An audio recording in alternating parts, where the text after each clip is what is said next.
Welcome to Open Minds Radio with Alejandro Rojas. Open Minds Radio is your UFO news authority, presenting evidence and the latest news regarding the UFO phenomenon. Here's your host, Alejandro Rojas. Hey, that's me. Here's Tucker. Oh yeah, the show's starting. Oh my gosh, it's Alejandro. How are you? This is Open Minds Radio, and we're really happy to have you with us again. We weren't able to be here last week. I actually had some family in town, and I selfishly took the day off, denying you your regular weekly dose of Open Minds Radio. And I do humbly apologize, but we're really happy to be back, and you're going to get more than you ever wanted. Nah, we'll leave them wanting more. Don't worry about it. Of Jason and I, because this is one of our UFO news specials. And really, I've been wanting to do this. We've been wanting to do this ever since the Congress, but we kind of had some other cool stuff going on, so we've had some other people on the show. Of course, the Phoenix Lights anniversary was earlier in March, so we're able to get around to it. Now, we are going to have a really cool show next week, but we've already got that lined up, and that is David Paris, who's actually a University of Nebraska professor. He actually teaches on several topics at several schools, including physics and astronomy and geology.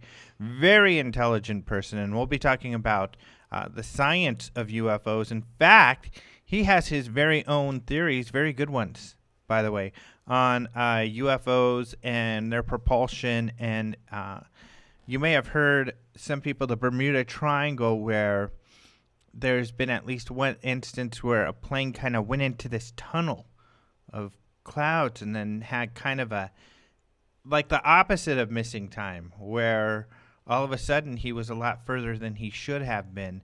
And David Paris has a theory about this, very technical, and he thinks that this is what these UFOs are using as propulsion.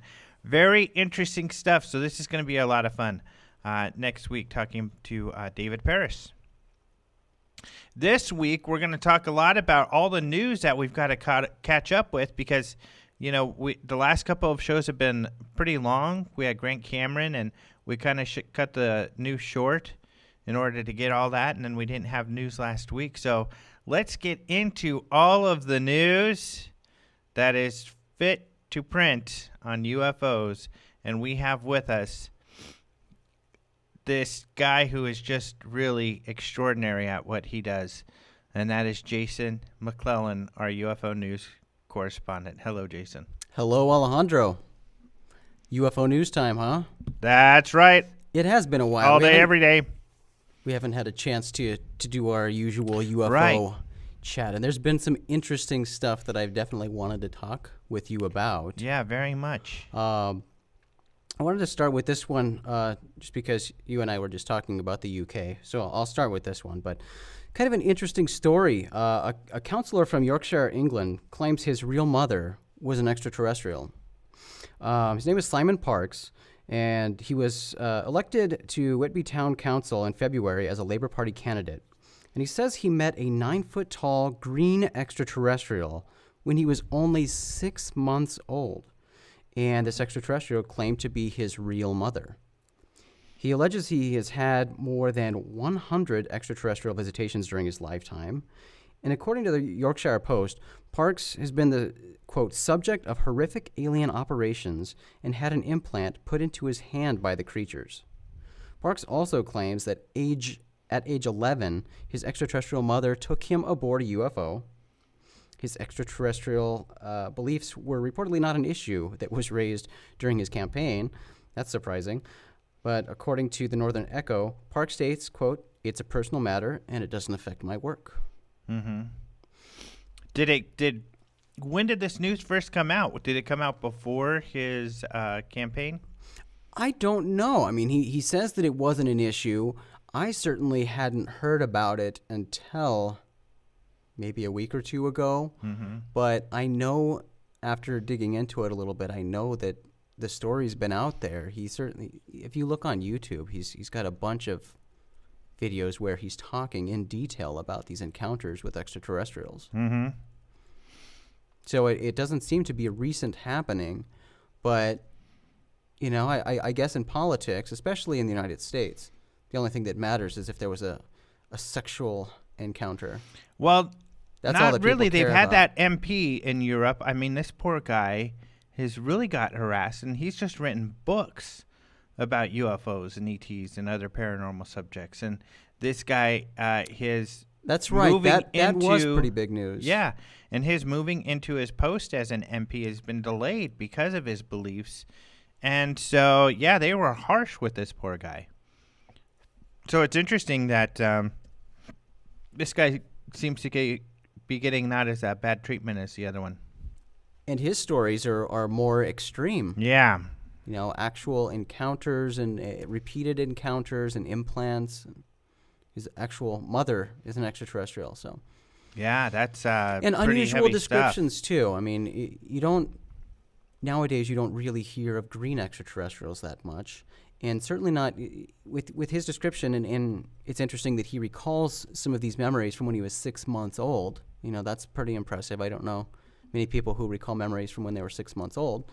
But he specifically recalls this green extraterrestrial had 8 fingers, and it put its eight-fingered hand on him. So a tall green extraterrestrial with 8 fingers on each hand.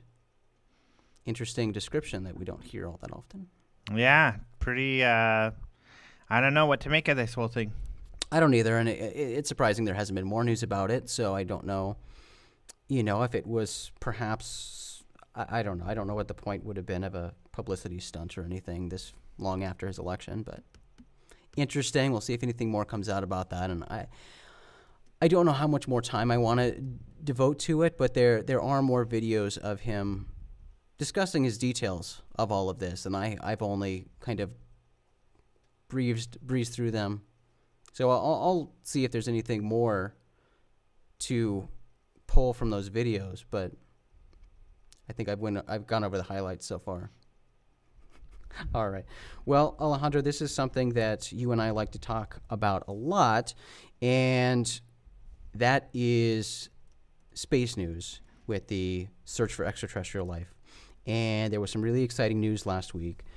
New data from the European Southern Observatory's HARPS, that's High Accuracy Radial Velocity Planet Searcher, planet hunting telescope, suggests there could be tens of billions of Earth-like planets in our galaxy. Astronomers analyzing this new data estimate that approximately 40% of red dwarf stars in the Milky Way galaxy may have Earth-sized planets orbiting them with the right conditions for life. Red dwarfs constitute nearly 80% of the stars in the galaxy, and, according to Wired.com, their pervasiveness means, quote, that there are tens of billions of possible places to look for life beyond Earth, with at least 100 such planets located nearby. During this recent survey of red dwarf stars, scientists discovered a planet in the Gliese 667 triple star system. This is the second planet discovered in that system and has been named Gliese 667 capital C little c. And just a quick note here, from what I understand, the naming, even though it's very bland, the names they choose for these things are very unexciting. But the notations, the letter notations there, the capital C and little c, indicate that the first C would indicate the number of stars. So because there are 3 stars in that system, A, B, and C, this is in the third star, the C star. And then the second C in there, and I don't know why they duplicate this, but they do. So in the little C's, the first A would be the star. They've already notated the star. So the first planet would be B, and the second planet would be C. So this is the second planet in that system. So it's notated with a C. Still a boring name. It's a horrible name, but at least there's some sense to the madness Logic. there. Yeah. So the planet is situated near the center of the habitable zone, and according to astronomers, it, quote, almost certainly has the right conditions for the existence of liquid water on its surface. Gliese 667, capital C, little c, is the second super-Earth planet located in the habitable zone of a red dwarf star discovered during the HARPS survey. The first was Gliese 581d, which was confirmed in 2009. and that is not to be confused with Gliese 581G that we've talked about a lot on the show. Well, mainly 2 years ago, we talked mostly about that, but that was an exciting discovery, almost discovery. It's still debatable, I believe, that 581G even exists. Oh, really? But the people who discovered it claimed that it was in the habitable zone, and that's when we started talking about, really, that was the start of us talking about planets in the habitable zone. But it's since been debated as to whether the planet G actually exists. But 581D was confirmed in 2009. With more information coming from ESO's HARPS and what we talk about most, NASA's Kepler Space Telescope, and current data continuing to be analyzed by astronomers. They're still getting information in from these sources, and they have information they've already received from years past that they're still going through. Incredible discoveries about the galaxy are, in my opinion, certain to become more common. And each new discovery helps us discover more and perhaps brings us closer to finding extraterrestrial life. Mm-hmm. Yeah, I think it's a safe bet for you to say certain because we keep seeing these on nearly a daily basis, a weekly basis. Certainly a weekly basis, yeah. I mean, the one you just mentioned, the Goldilocks zone, for people who know, they call it Goldilocks because it's not too hot for water to be in a gaseous form, not too cold for water to be in a solid form, but it's in a liquid state, which, as far as our example of our planet, we know that water is an important component here for life. But that's what's interesting. Some of the dwarf stars they're talking about, some of these stars that aren't even around a sun, that some of these could have the right configuration where water, the planet's warm enough because of gravity and all these other factors, that water would be liquid there. So what we call the Goldilocks zone is where Kepler and lots of these other people are looking for planets that most likely would have life. But they're finding that there are probably planets, or could be planets with life, or at least the right components to harbor life outside of the Goldilocks zone. So this number of how many planets could be habitable keeps increasing and increasing. It's going to spiral out of control because, again, as you pointed out, I mean, this is looking for planets that are in the habitable zone based on life as we know it. So that's really what is being targeted. And when we discover new environments where certain types of life can be sustained, that's going to increase this search zone that these different tools are looking for. So, So it's really exciting. I mean, I don't know if I mentioned that on the last show. I wrote a story for the magazine. Of course, stuff is happening so quick, and it used to not be like this. You know, you could feel pretty safe that there won't be another discovery in the next couple months or in the next 6 months. But we have them on a weekly basis, where I wrote the story like a month ago that's going to be in the magazine in another month. And already there's been a couple more discoveries that I wasn't able to get in there. But still, this story gives you some more history about SETI, what SETI's doing, what Kepler is doing, and what some of these other groups are doing, such as this group out of the Smithsonian, who found a planet themselves looking at different data. And this planet is very close. They decided to look at close stars, relatively close stars. And this one's like 27 light years away, and there's a water world there, and so they think there could be life there, and they're shocked and excited because if we sent a probe there, it would only take, with today's technology, maybe a couple hundred years to get there. So may or may not be worth doing, considering what technology we may have by then. We may be able to visit there ourselves, but still, that like this guy was shocked because he says it was easier to find this than it should have been. We thought it would take us a long time, and boom, first system we look at, and here's a planet that is in the Goldilocks zone. So it's really exciting, gets more and more, and I think that's why we have more discussion around extraterrestrials and the possibility, especially with the scientific group. And it's probably why Paul Davies and his assistant over here at ASU decided, you know what, why don't we look at the moon for artificial life of artificial or artifacts of and evidence of visitation from advanced civilizations.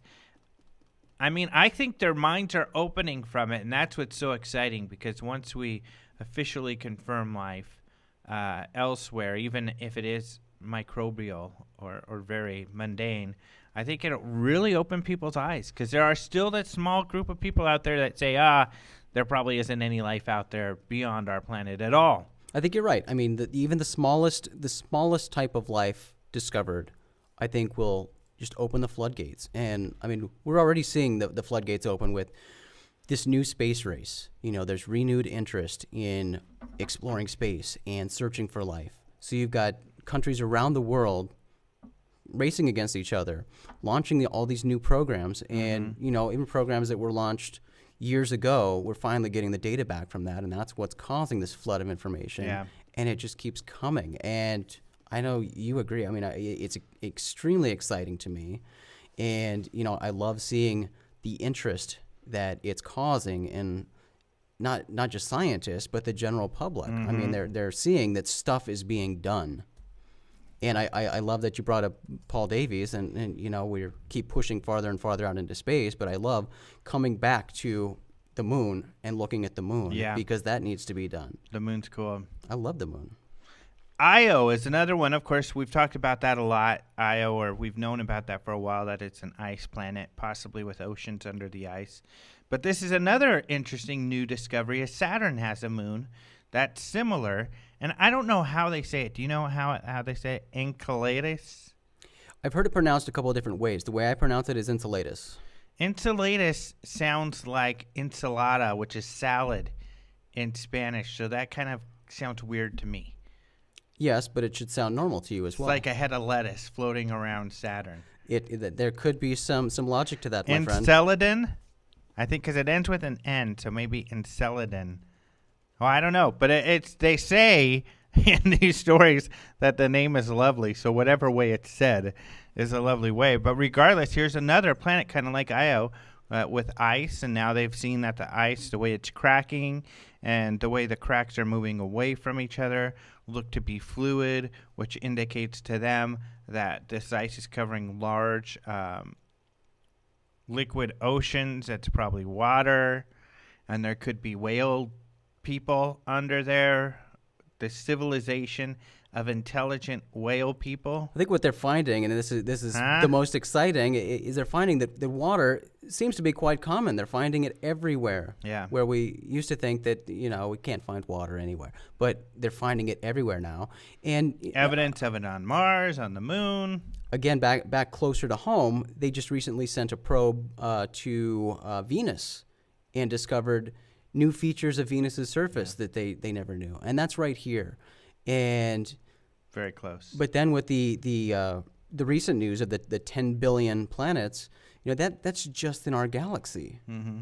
And our galaxy, a very tiny representation of the universe. Yeah.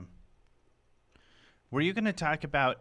I think we're off this topic now, right? Yes. Which is a great topic, and we obviously love the topic. Well, and I know not all of our listeners do, so I'll stop boring people with space. It's space stuff. But the April Fool's joke about Steven Spielberg, did you see that one? I did not. Why don't you tell me about that? I can't remember who posted it, but it was pretty funny. It was a story about Steven Spielberg going to space. So, I'm thinking, okay, it's like a lot of these other stories, Katy Perry and her husband, Russell Brand, and all these other people buying tickets either on that SpaceX or with Virgin Galactic to fly up into space. But it says, no, he's going to Mars, and that NASA is going to send a group of people to Mars, and that Steven Spielberg has signed up to be on that first list. It was an April Fool's joke from a story yesterday, but it was kind of funny. If anybody else has seen that out there, it was had me going for a minute. I dislike April Fool's Day. Yeah, I know. Especially with how easy, especially because that one's so exciting. How easy news spreads now. People pick up on these things, and it is only discovered many hours later that it's. When it makes sense, and you're thinking, how cool! We need to do that. We need to go to Mars. Why don't we go to Mars? What's going on? Get to Mars, like Arnold Schwarzenegger said. But Obama's already been to Mars. Yeah, that's what they say. But even exciting about going to the moon and building a base on the moon as a jumping point to get to Mars. All of this stuff that makes complete sense and would just be so exciting.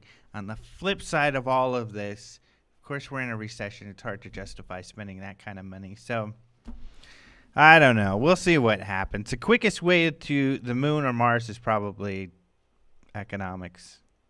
As soon as we get out of a recession, I'm sure money will flow a little more into that industry. I'm putting all my money on SpaceX. Those guys have it together. Go SpaceX. Go SpaceX. All right. Well, in addition to, one of the great things with all of this space news, all of the information coming in from these various NASA and other projects, not only is it getting the media excited, the general public excited, but it's also spurring a lot of, resurgence in university programs, in the science departments, and we're seeing a lot more, professors get involved in actively searching for extraterrestrial life, and I love reading about the various professors who now aren't afraid to admit that they look for extraterrestrial life, or they believe in extraterrestrial life, or they believe in UFOs, things like that. So there is one, and I believe we've talked about him on the show before, but definitely on our website and possibly in the magazine. This is someone from history, but Dr. James E. McDonald was a college professor and the senior physicist for the University of Arizona, here in Arizona, obviously, at the Institute of Atmospheric Physics in the 1950s and 60s. He was also intrigued by UFOs and actively investigated the phenomenon. On Friday, the reason I bring this up is on Friday, March 23rd, the Arizona Daily Star published multiple stories from their archives about McDonald and his UFO research. In an article from 1958, McDonald commented on how the scientific community at the time ignored UFO research. He suggested the main reason for this was, quote, the lack of proper data and the ridicule that sometimes followed the man who sees an unidentified object. In 1966, an article titled UFOs Are Real, Physicist Asserts, highlighted a presentation given by McDonald to more than 200 U.S. faculty members and students, in which he stated that UFOs are most likely, quote, extraterrestrial probes. He based this conclusion on his 10 years of studying unusual atmospheric phenomena, in addition to 6 months specifically investigating UFOs. During the same presentation, McDonald voiced his disgust at the Air Force official investigation into UFOs, Project Blue Book. He referred to Blue Book as a, quote, scientific scandal, and even called into question the scientific competence of the investigators involved. In another article from 1969, McDonald also criticized the Condon Report, which was another Air Force-funded UFO study. The full articles about McDonald can be read on the Arizona Daily Star's website, which is azstarnet.com.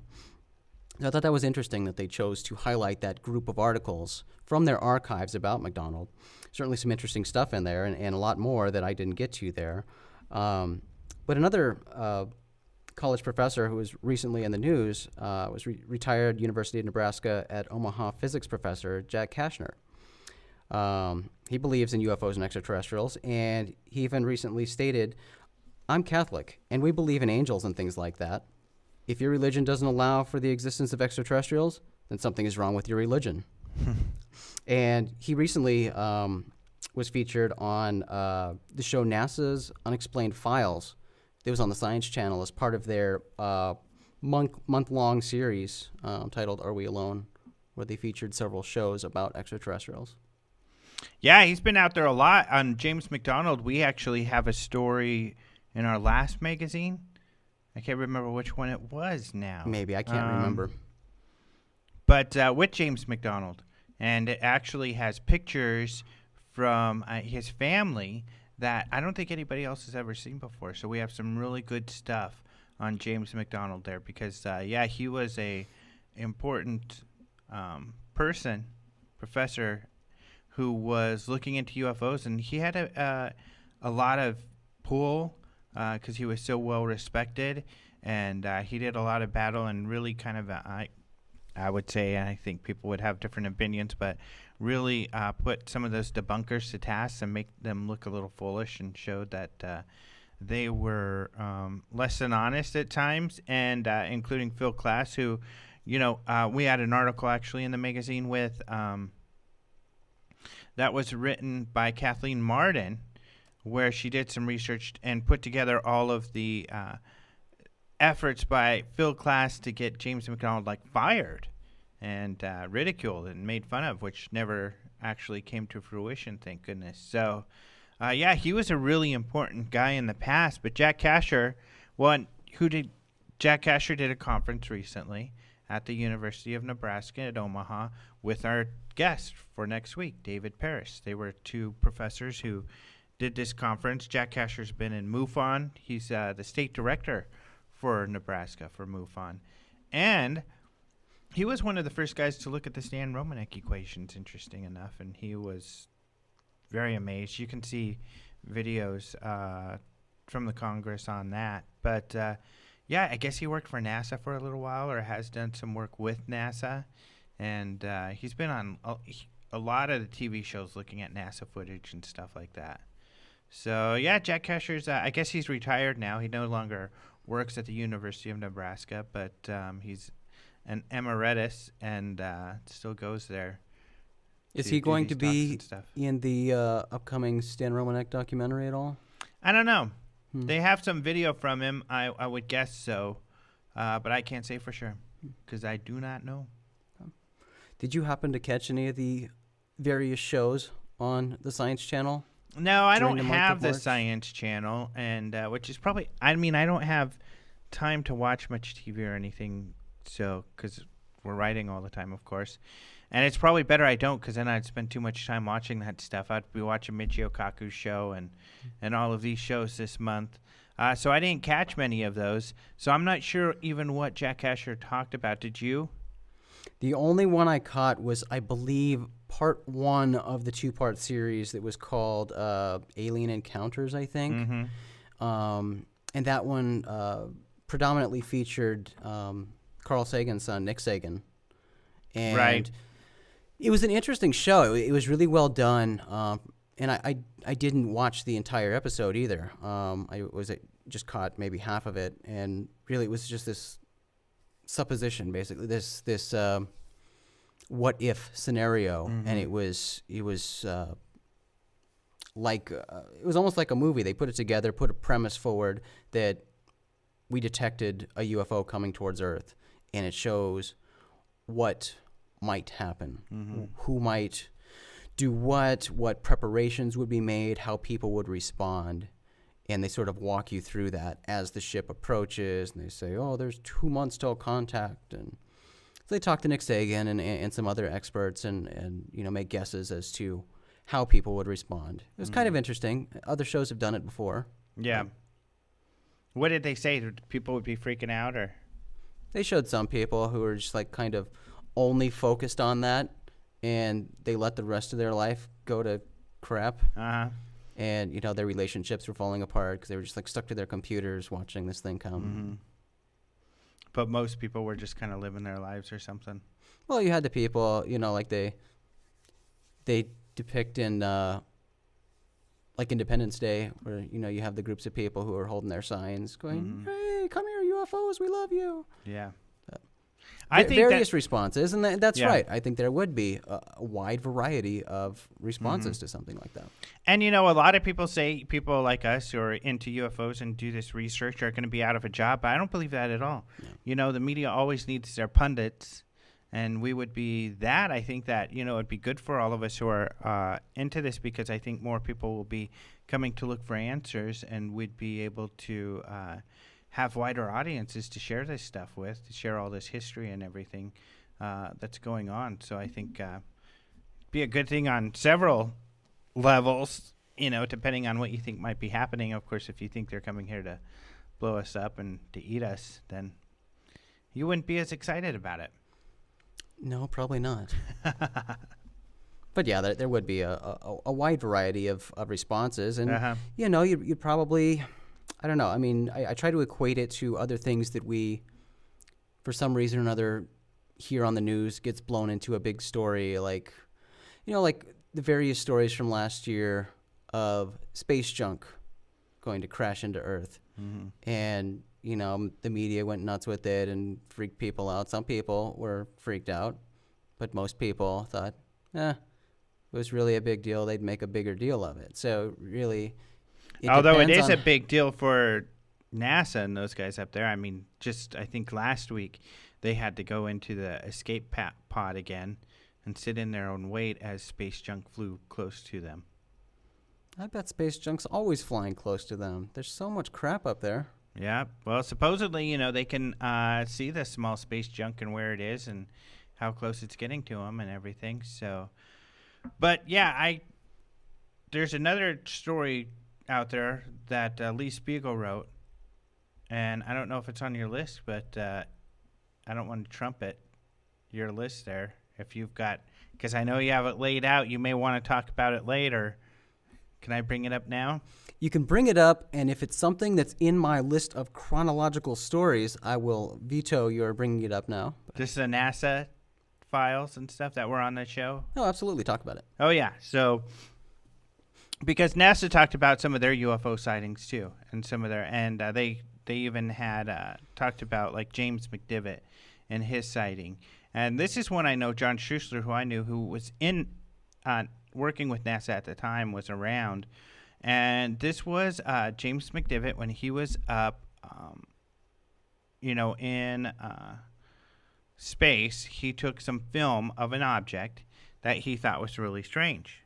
And the story is, when he got back, they took the video or the film, and he didn't see it again. Later, they released pictures. Here's some of the stuff that they filmed. And he said, well, that's not, the stuff I saw. They're like, oh, yeah, this is everything. And he's like, no, this is not what I saw. And I guess, from people who talked to him, he was upset about it, and he wanted to know where the stuff he filmed was, and they never showed him. And that stuff has never surfaced. So I guess they kind of blew it over, and they just lightly went over this in the UFO files on the NASA UFO files portion of the shows that they were showing. But what was disappointing to Lee Spiegel is that he interviewed James McDivitt back then. And, so he's got all of this audio, and they didn't go talk to McDivitt, who's still alive, to get his perspective on this whole thing about how he's still very concerned that they never showed the film that he filmed. And it's just one of many stories, of course, that get glossed over, let alone Gordon Cooper, who that's what's cool, too, about that. If you missed the Congress and you want to get some DVDs, definitely get the Lee Spiegel one, because there's some interesting stuff there, including because he also interviewed Gordon Cooper, and he was one of the first guys to interview Gordon Cooper about his UFO sightings. So, of course, another astronaut.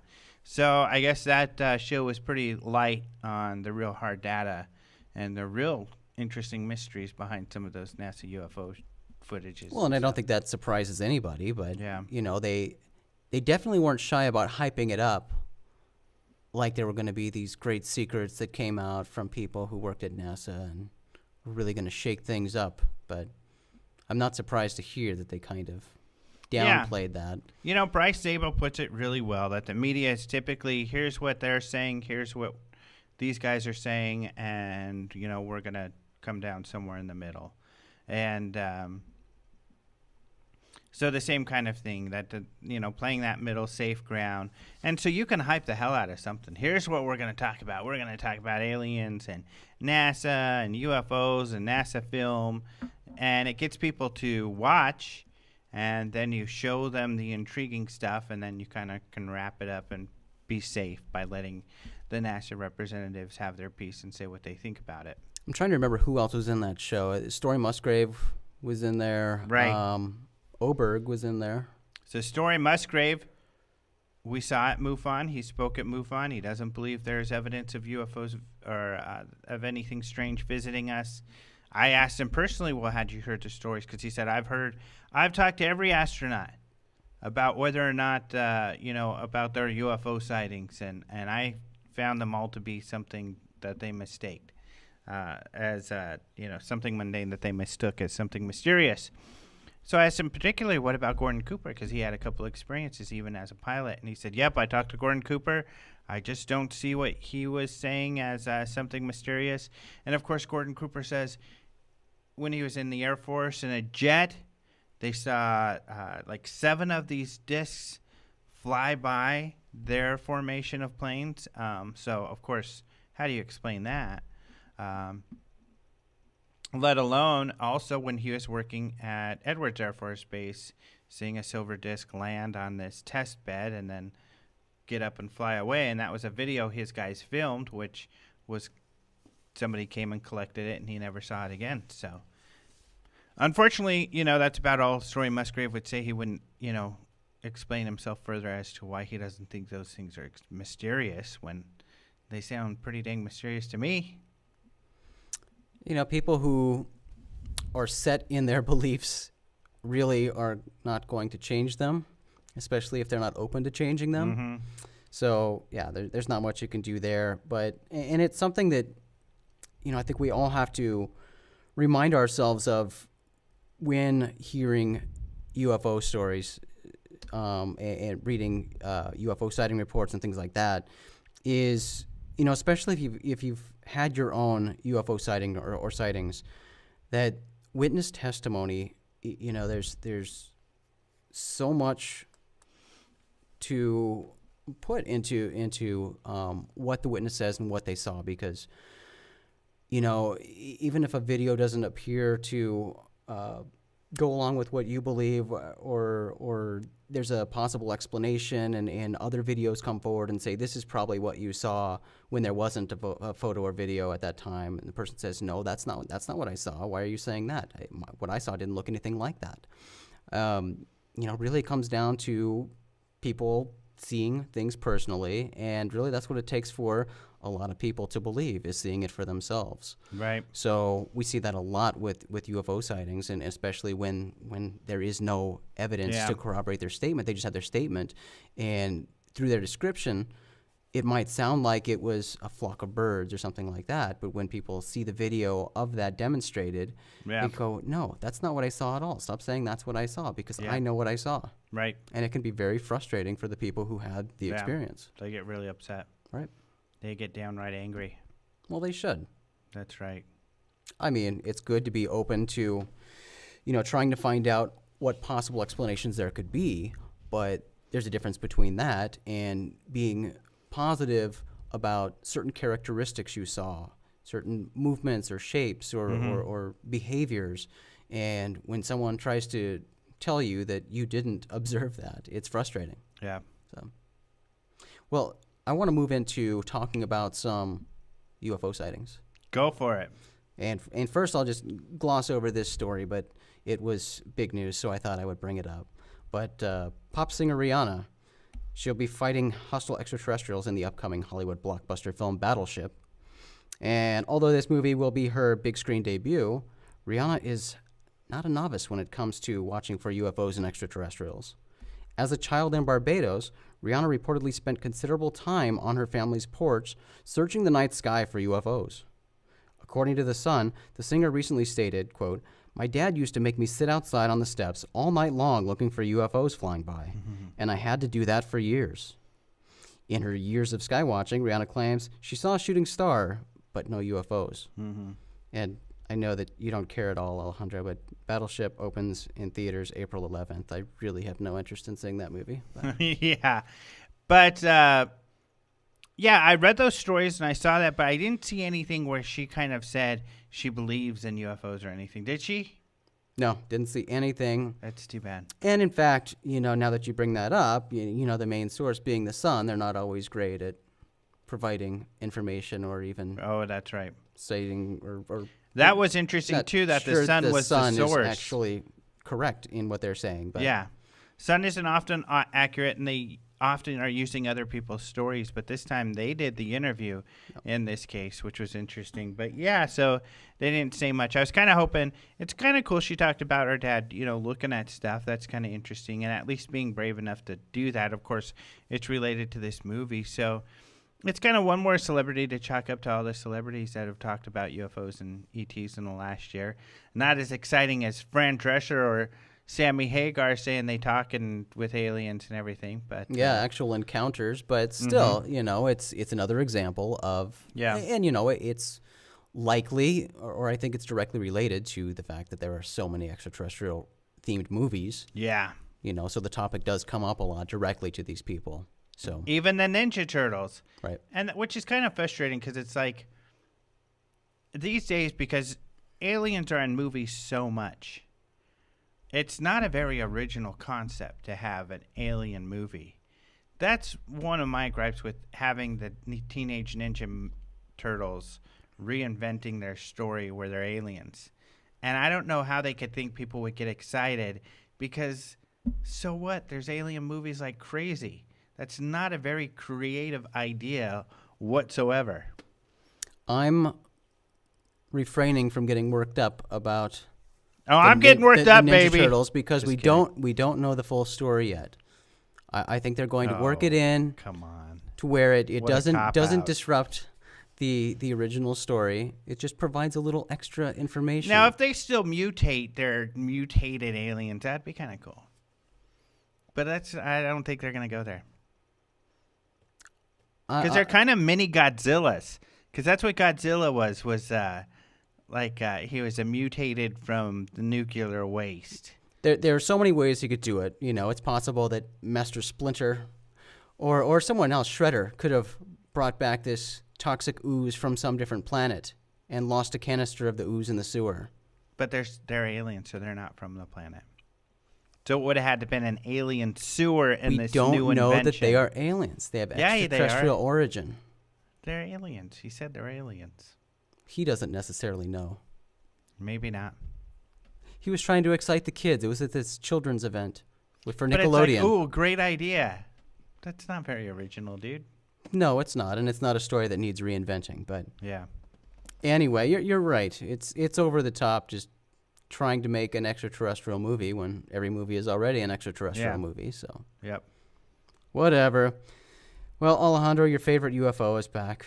You know that triangle-shaped UFO known as the Dudley Dorito?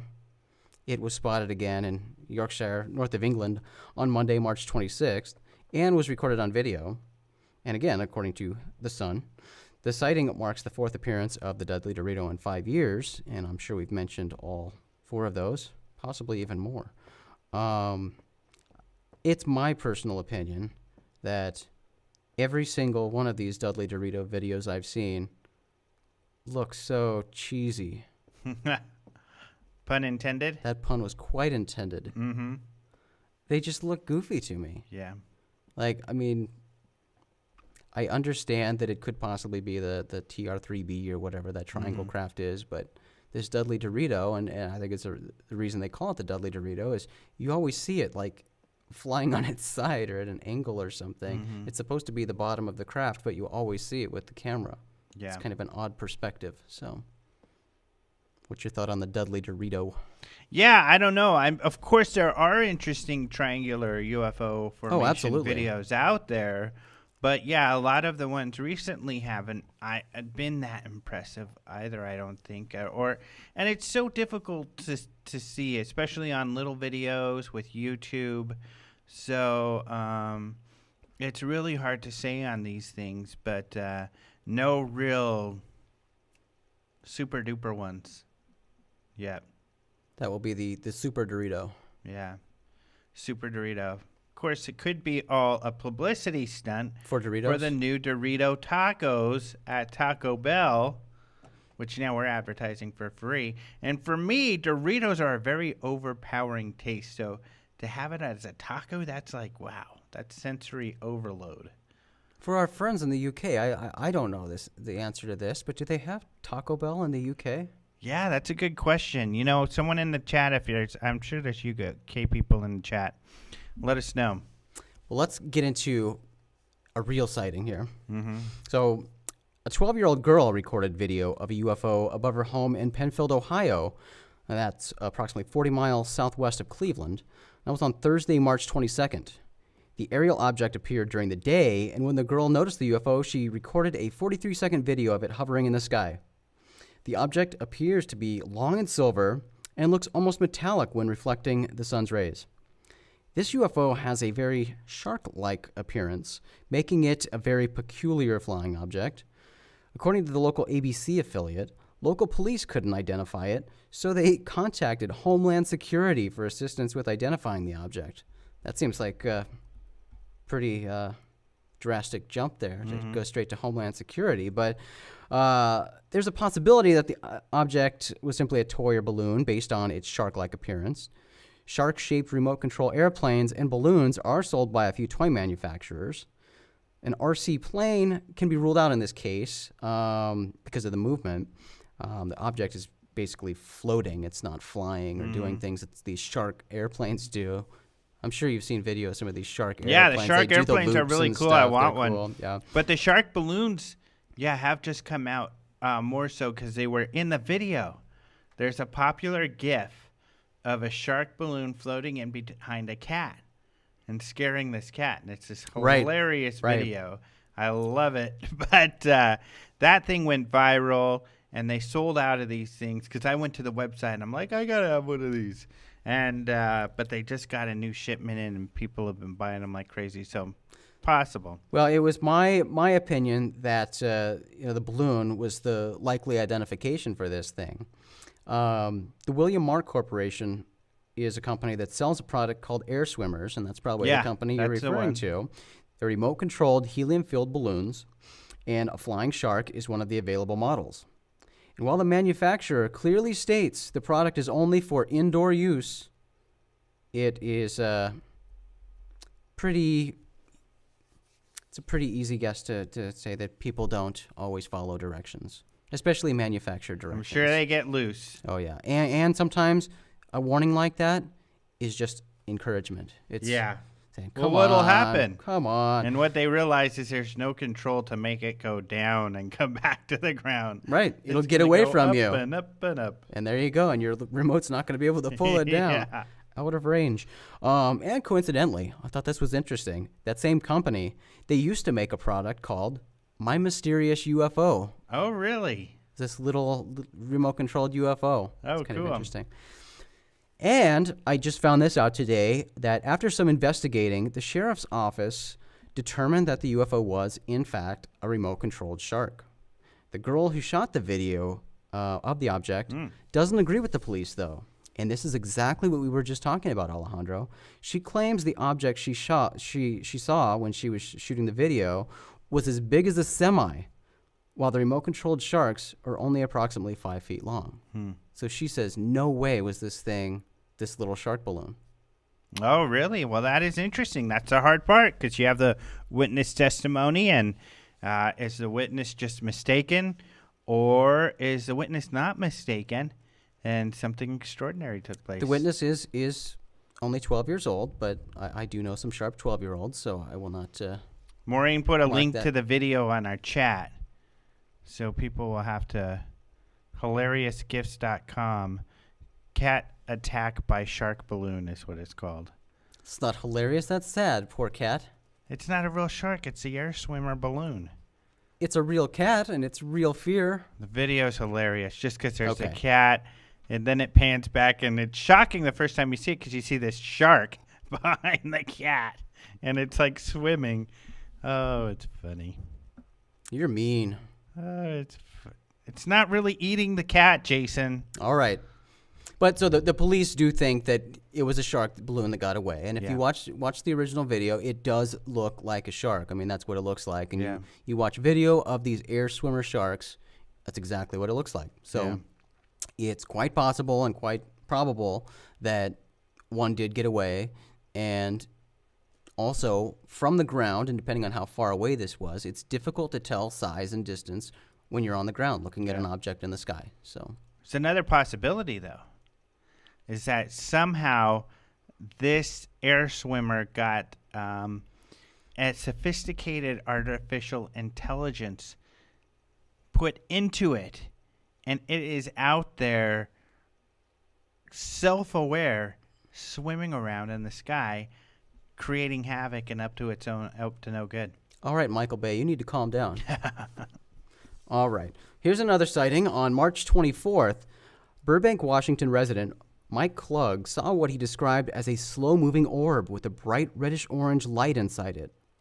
Having never witnessed anything like it, he grabbed his camera and recorded video of the strange object. His house is directly under the flight path of the nearby airport, so Klug says he is familiar with the appearance of airport traffic. But this orb did not behave like anything he had seen before. He estimated that the object was, quote, no more than 500 feet off the ground and was moving at 15 miles an hour east towards Walla Walla. Peter Davenport of the National UFO Reporting Center in Washington reportedly reviewed Klug's video, but according to the Tri-City Herald, Davenport dismissed the orb as simply Sirius, also known as the Dog Star. Is he serious? Based on the object's position in the sky. And I don't know, it's tough reading just by written word what actually took place here, but to me it seemed like Davenport was too quick to dismiss the video and didn't listen to the backstory to this guy and why his witness testimony should count more. He even posted additional video or took additional video from days prior to this event of another weird object in the sky, but he was able to identify it. The individual in Washington, Klug, was able to identify it himself as an ultralight.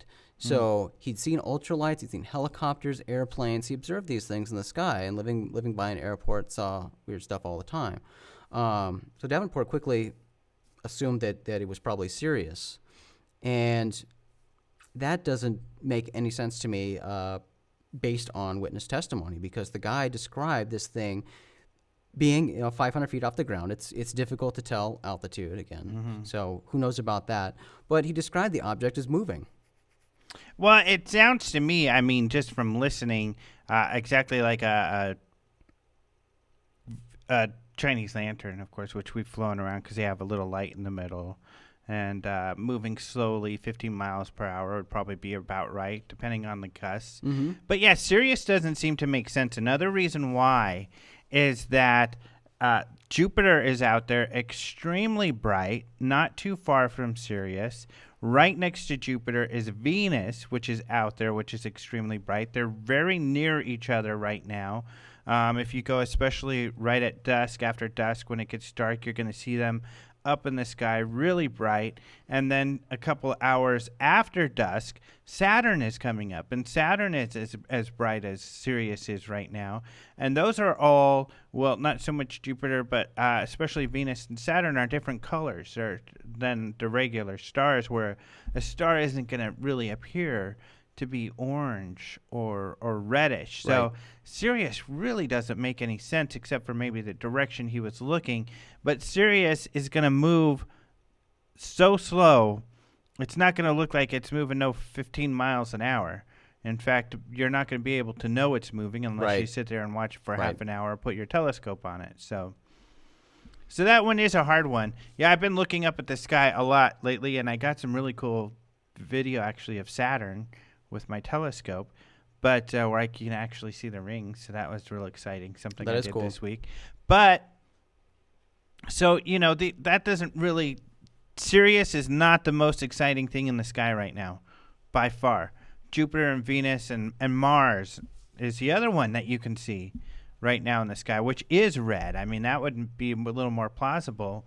So, yeah, I don't know that I'm buying the Sirius thing, but sounds like, this might be, who knows, especially that's what people by airports and in urban areas I think is really interesting. They are more savvy because they're seeing lights in the sky all the time. They're seeing planes, they're seeing helicopters on a regular basis, so they know what that stuff is. So when you see something that's out of the ordinary, it definitely catches your attention. Yeah, and it probably is, and something that isn't ordinary, even if it is mundane, not ordinary. But I will say, in Peter Davenport's defense, I know the guy must be completely inundated. Oh, yeah, with he's photos one man. And videos all the time. He's one guy who gets as many videos or reports almost as MUFON. He used to get more reports than MUFON. Right. And I do know, and it's an unfortunate thing that happens, but, after being flooded for a while Yeah. with stuff, you become quite cynical, I Yeah, think. look at us. And, you look at something, you're all, Chinese lantern, Yeah, I know. star. So, he was recently interviewed by the Tri-City Herald, and he said, we look at many, many, many photographs and videos, and 99.99999% of them are not UFOs. Yeah. And he said, most of them are photographic hogwash. Oh, geez, that's a little strong. So, but it is yeah. disheartening because, as we know and we talk on the show all the time about these videos, we get hate letters saying, I can't believe you did that's not a UFO. But, it's not that we're looking to debunk everything. Certainly not. We're looking for the truth to try to find out, something that is incontrovertible, and so we can truly understand the nature. But when you get these things that you got to, that there is an explanation for it. You got to say so. You can't just kind of believe what you want when evidence points otherwise. You lose your credibility. And especially with us, and we both feel this way, we're certainly not the end-all, be-all. Our opinions are solely our opinions. And that's the thing. With most of the We're evidence known. that we have that is available with the majority of these sightings, it can be interpreted so many ways. Yeah. And I know you feel the way, we appreciate other opinions. And Absolutely. It's great that people have other opinions. And I search out other opinions. Yeah. My opinions are based off of what I see on a daily basis and what I've encountered with other sightings, with other similar evidence, and in my own personal testing and things like that we do. That's all we can do. We can take what we've encountered in the past and use that, apply that towards the current piece of evidence in front of us, and make our best assumption. Yeah. But it's still an assumption. But we do our due diligence around launching balloons and seeing what they look like, spending time sky watching, filming flares and things like that, so we can give ourselves a little bit more of an educated opinion. Because again, it's the personal experience. It's seeing something for yourself firsthand. I can watch videos and have people say, this is what this was, or look at this. This is, bugs in the camera lens. But until I go out and do those tests for myself and see, wow, that's actually plausible. I don't believe it. So I understand that. And I think it's important for us to do those tests to be able to find that out so we can make, coherent arguments and based on something rather than just talking out our behinds. That's right. Don't panic. But one thing that I disagree with Peter Davenport, he also said this. He said, virtually everything that is published in newspapers about UFOs are not worth the time it takes to read. If it makes it into the newspaper, it's probably not a real case. And again, I think that's pretty harsh. More and more we are seeing more articles about UFO sightings, but I guess more than sightings, we see articles about researchers, about events, things like that. I know there's lots of talk about lots of articles about professors doing research into extraterrestrial life. Also, when Leslie Kean's book came out, there was a lot of positive press that was printed in newspapers and digging more into the backstories, the smaller stories, and certainly here in Phoenix, there was some good coverage and additional stories on Phoenix City Councilman Francis Barwood and talking about Governor Fife Symington, people who witnessed the Phoenix Lights, and talking about how there is the lack of an official organization to investigate UFOs. Yeah. Well, if he's talking about videos, though, I would kind of have to agree with him. I wouldn't say not worth reading, because they are worth reading. But they do, especially The Sun, like we've been criticizing, and others, they pick up and sensationalize these things when they're obviously not something exciting. Recently in Phoenix, and it made national news, there was a V-shaped blue light flying around that looked like a kite, was most likely a kite, but the media picked it up and made a big deal out of this UFO, and then of course MUFON does the research and finds out it is a kite with LEDs. So they do pick up on some stories to sensationalize, even if sometimes they aren't something that will turn out to be truly unknown. But still, a lot of times these guys are just trying to figure out themselves. They're not, they get a video from a citizen who's very excited about what they filmed, and they give them the respect and often do this in a respectful way, show the film and talk about, wow, look at this mystery, I wonder what that is, later to find out maybe sometimes it's an RC plane or something. So often these videos that show up in the news turn out to be something mundane, but not always. Well, and I guess it's probably more important for me as a researcher and a UFO news reporter to pay attention to the articles that are published in the paper for the main reason of just observing how these things are being covered by the mainstream media, seeing how that changes over time, and seeing what information they're putting out, what they're doing in the particular cases, because that helps too, to see how serious they're taking it. If they contacted the FAA in certain cases, and I mean there are things that I find interesting as somebody who follows this. Yeah. But for just someone else looking to find information about a UFO sighting, I guess it's probably true. And in most of the cases, there's not really good information in a lot of the stories, so it might not be worth reading.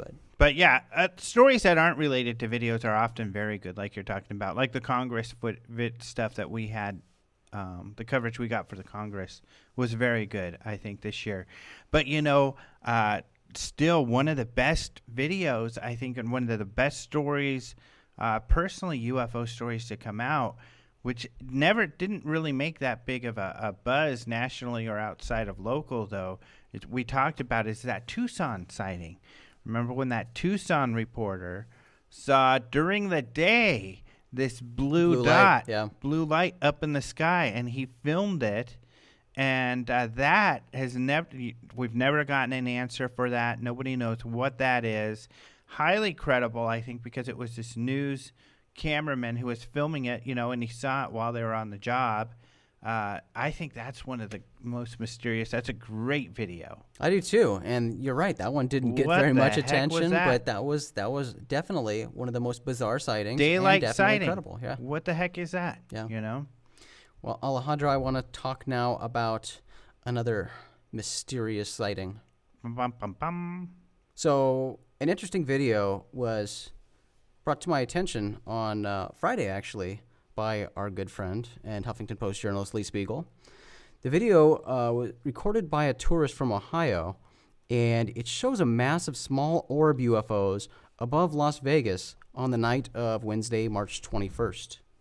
Coincidentally, Lee and I were actually in Las Vegas on the night of March 21st, and if we would have been outside on the Strip instead of enjoying the buffet together, we might have seen this, actually.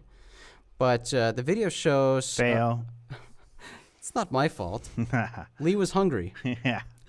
The video shows approximately 7.5 minutes of mysterious illuminated orbs swirling in and around the Luxor sky beam above the Luxor Las Vegas.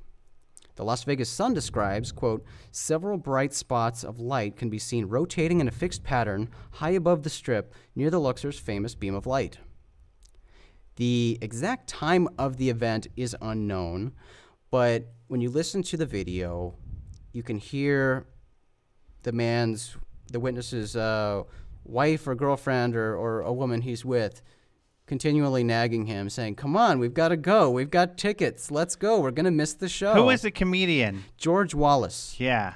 So they had tickets so it's right before the George Wallace show. And she kept saying, we're going to be late. And the guy's all, forget George Wallace. This is better than George Wallace. She's like, they're $100. She's all, well, maybe, but it's not better than $110. Yeah.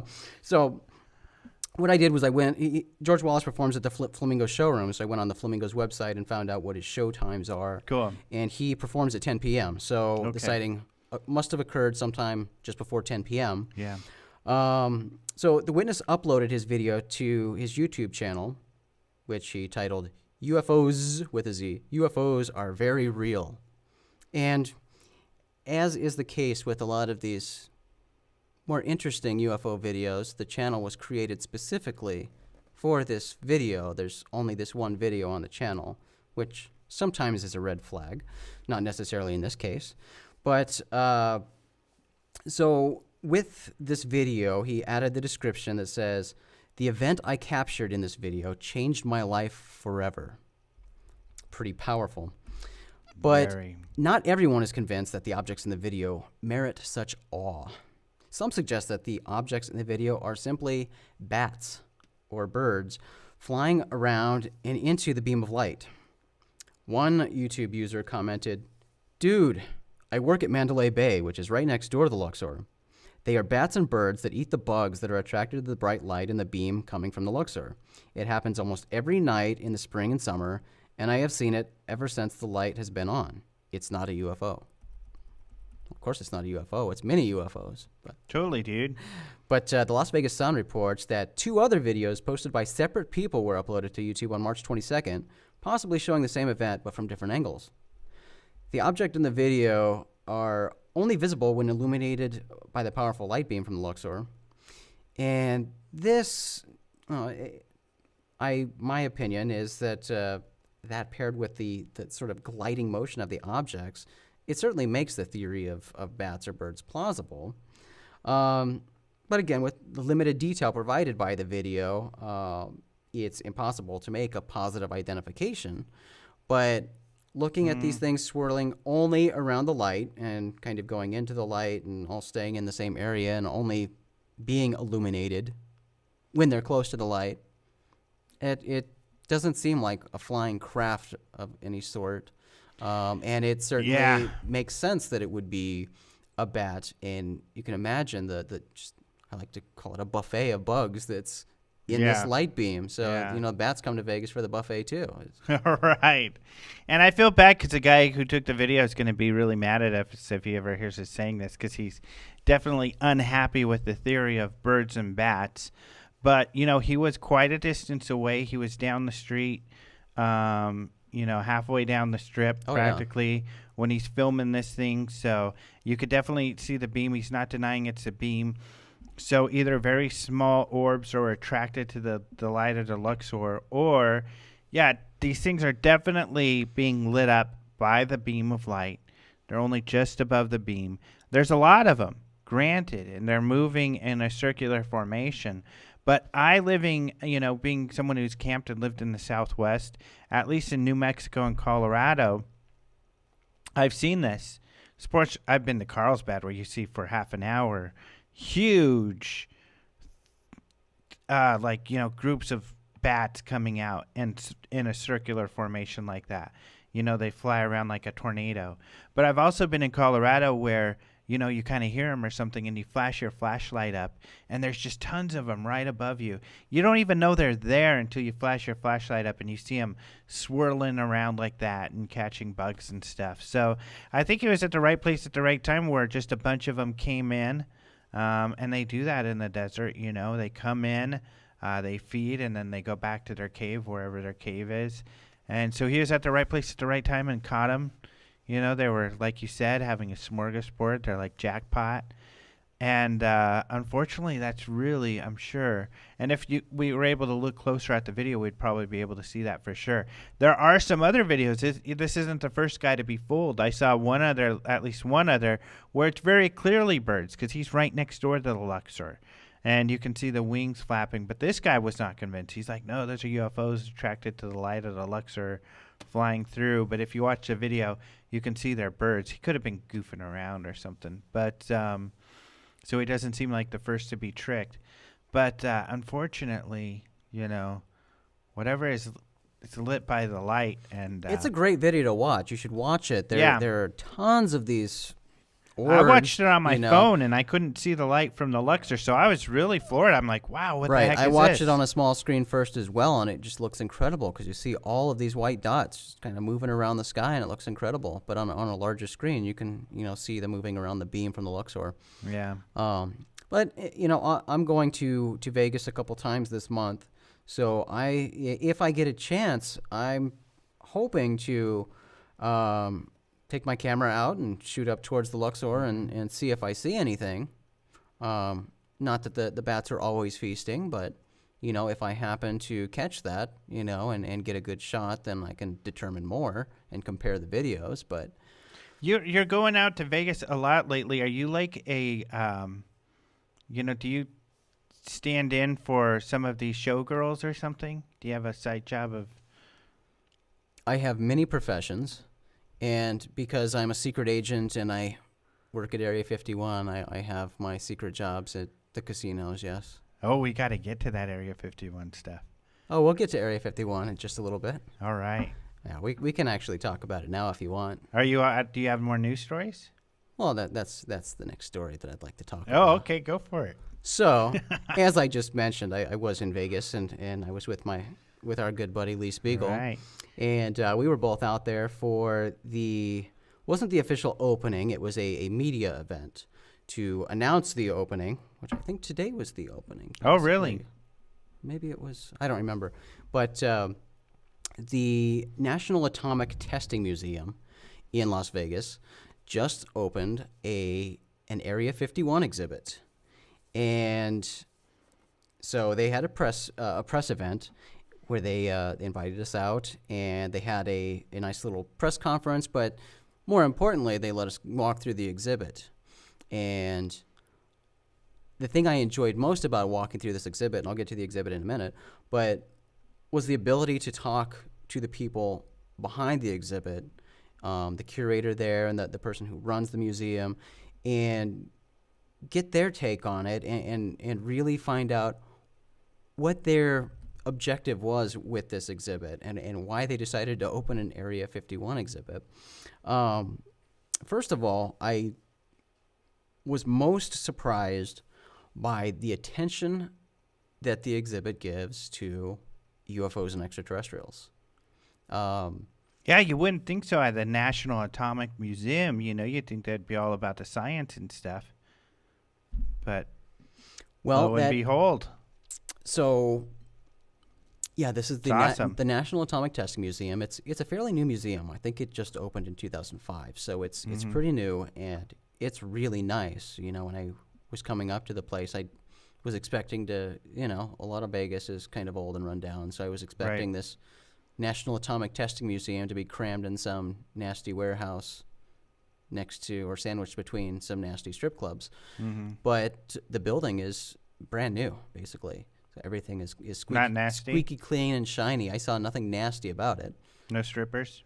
Well, the media event did have some free alcohol, so there was there were men in black there, and one of one of the men in black accidentally dumped his drink on the floor. Oh, really? And these drinks, I forget what they called them, but they were this toxic green.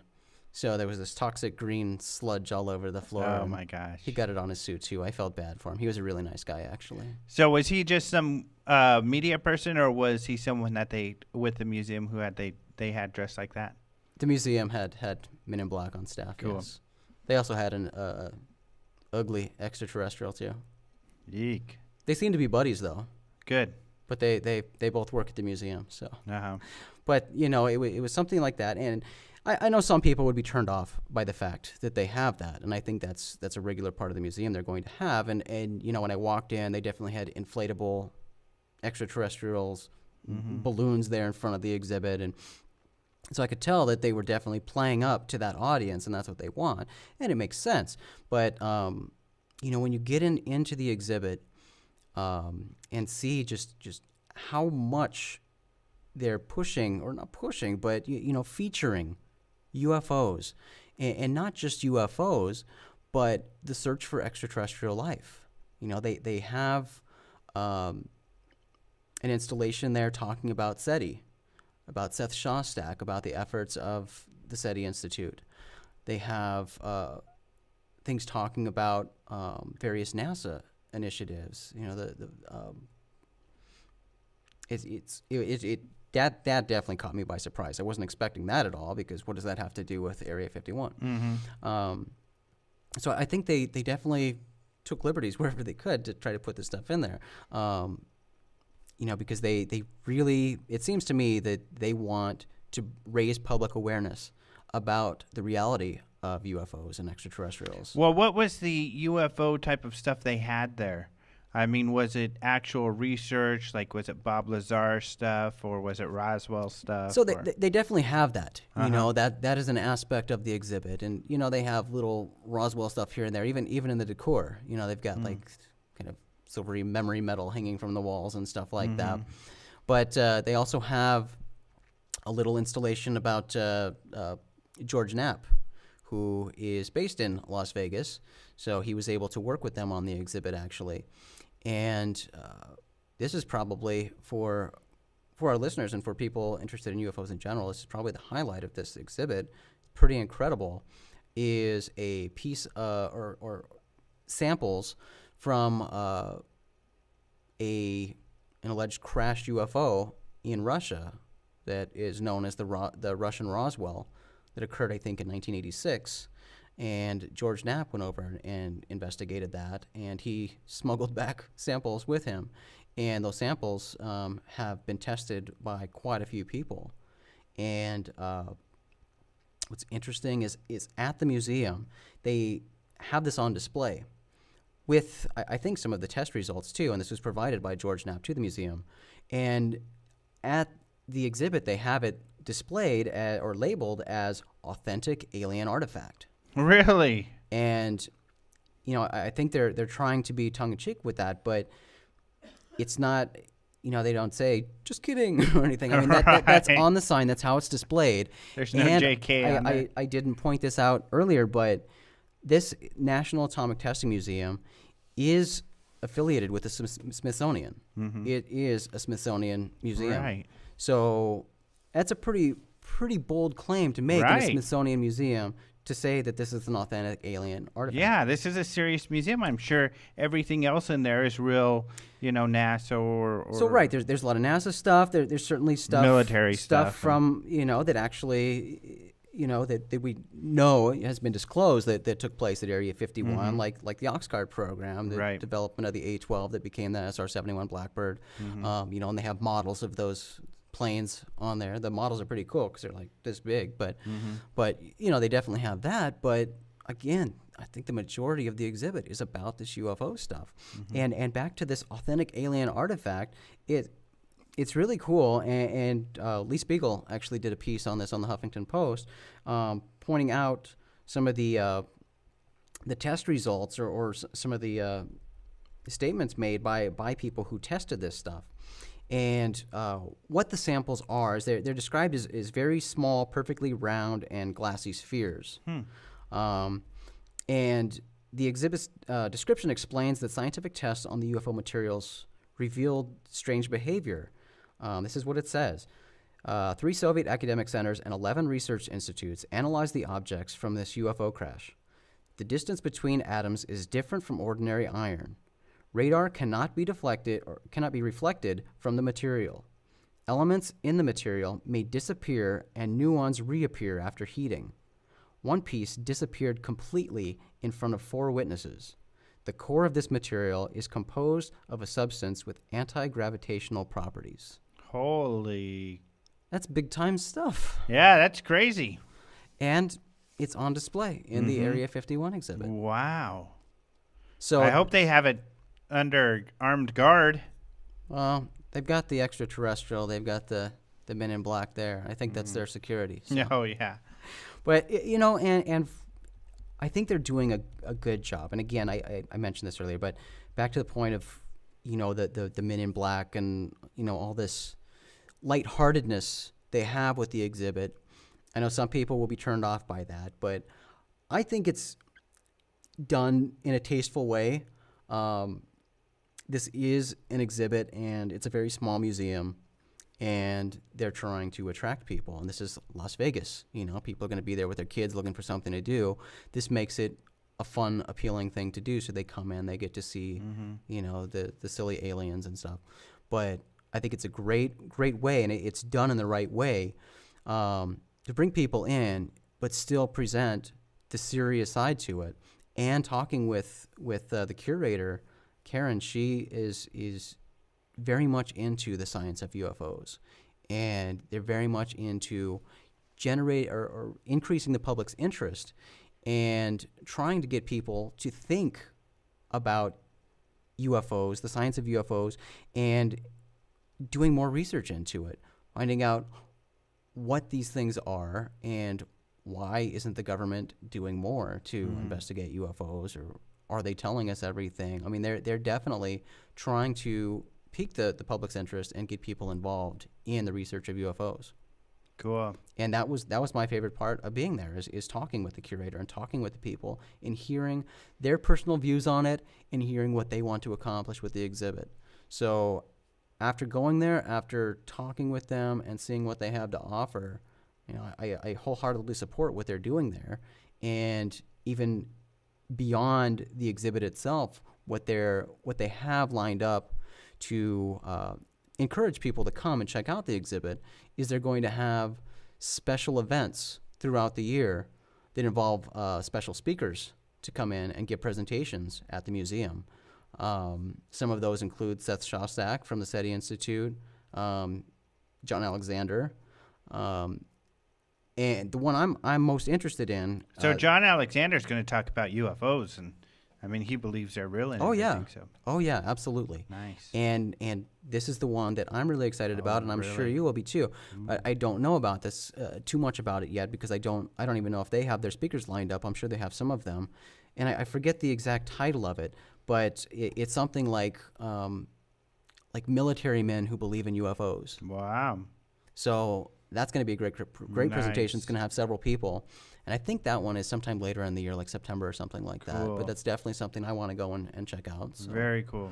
But I think they're doing the right things. And their hope is that the exhibit will be well received, and they'll be able to. They have the space available too. They're wanting to expand it and add more. They've got more to add to this exhibit, but they're waiting to see how well it does to then expand and possibly keep this as a permanent exhibit. That's pretty cool, pretty exciting. And you said they were real nice and they didn't treat you like a redheaded stepchild, one, because you've got the mohawk, or because you are working for some UFO magazine. I think they assumed I was with the CIA. Oh, really? Yeah. Wow. Well, I looked pretty nice, and I was asking all the right or wrong questions. Uh-oh. Dun, dun, dun. Yeah. So cool. That's pretty exciting. Now, they had a board of speakers there, right? They did. And did any of those guys talk about UFOs, or were those just kind of people? I know there are some people who work for Area 51, right?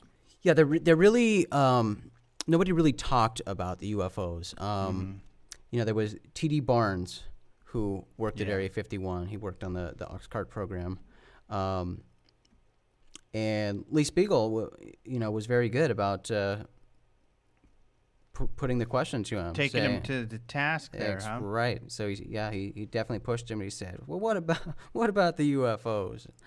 And, I mean, he eventually wore him down. And, you know, he was being very cagey. And there were other Area 51 guys there, too. And they all had convenient answers, were dodging the question and in not so creative ways. But eventually T.D. Barnes said, well, sure, I guess anything's possible. But just sort of gave that non-committal answer. Because these guys will say, oh, Oxcart, that's what created the UFO craze, because people were seeing our pre-SR-71 or type of technology. But they'll also admit that, you know, their projects are secret and they can't see the other projects. They don't work on the other projects, so they don't know what else is going on there. And I will say this, T.D. Barnes is a very cool guy, and he's got a lot to say, and he's somebody that we should definitely talk to. Oh, yeah. He's got a lot of information. Uh-huh. But, you know, I found some of their answers to be conflicting with each other. They certainly were. You know, I don't know if they were trying to dodge questions or you know, push out answers that they had convinced themselves of. But you're right. You know, they've got these. They say that, oh, you know, well, we only were told about the projects we were working on, and that's all we were allowed to know. That's all we needed to know. We didn't know anything else that was going on there.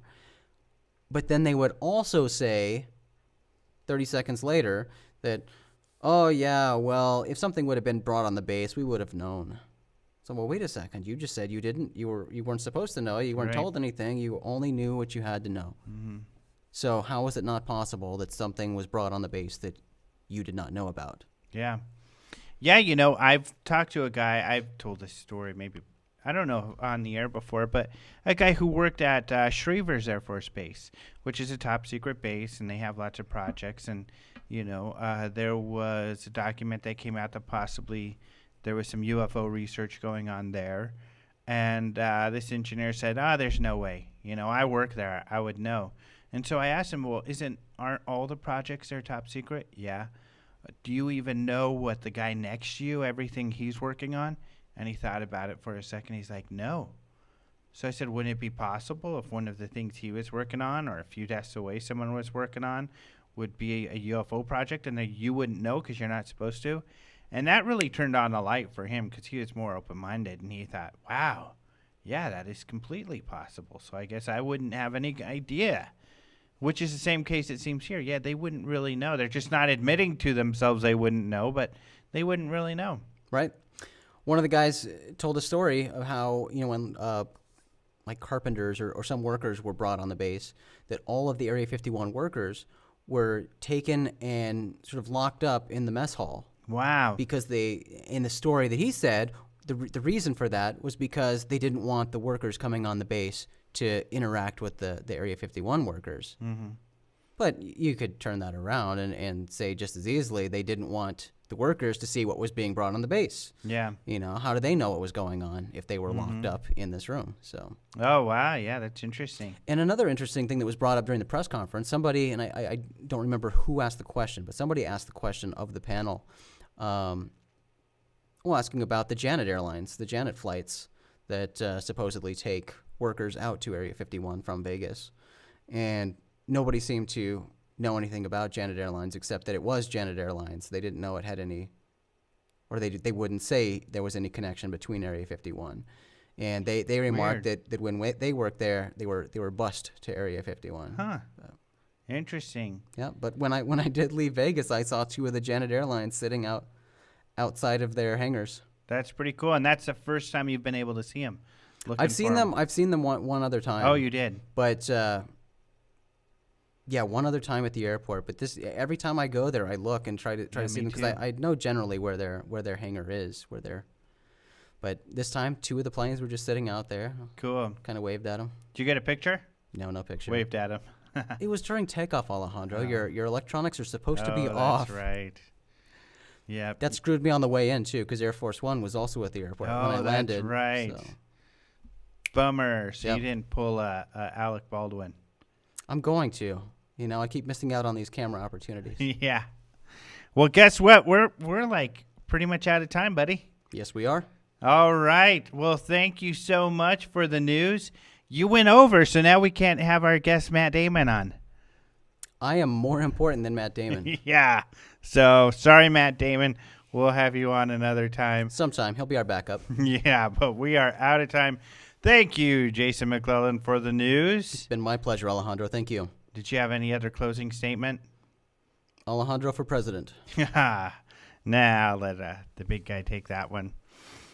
Anyhow, thanks so much for listening again. I want to mention yet again, because I'm so excited about it, next week's guest, who is David Paris, and he is the one who works with Dr. Jack Kasher, who Jason was referring to earlier. He's also a University of Nebraska professor, and he teaches all kinds of different disciplines, astronomy and physics and all the cool stuff. So this guy has a lot of degrees, very smart guy. In fact, hopefully I'll be able to understand all the technology that he's talking about. I'm sure he's going to be going over my head with a lot of this stuff. But if you're science-minded and into the science of this stuff, tune in and hear why, this professor believes in UFOs. He believes that they're probably extraterrestrial in nature, and the technology he believes that they're using, and why he's so adamant about, getting this information out there.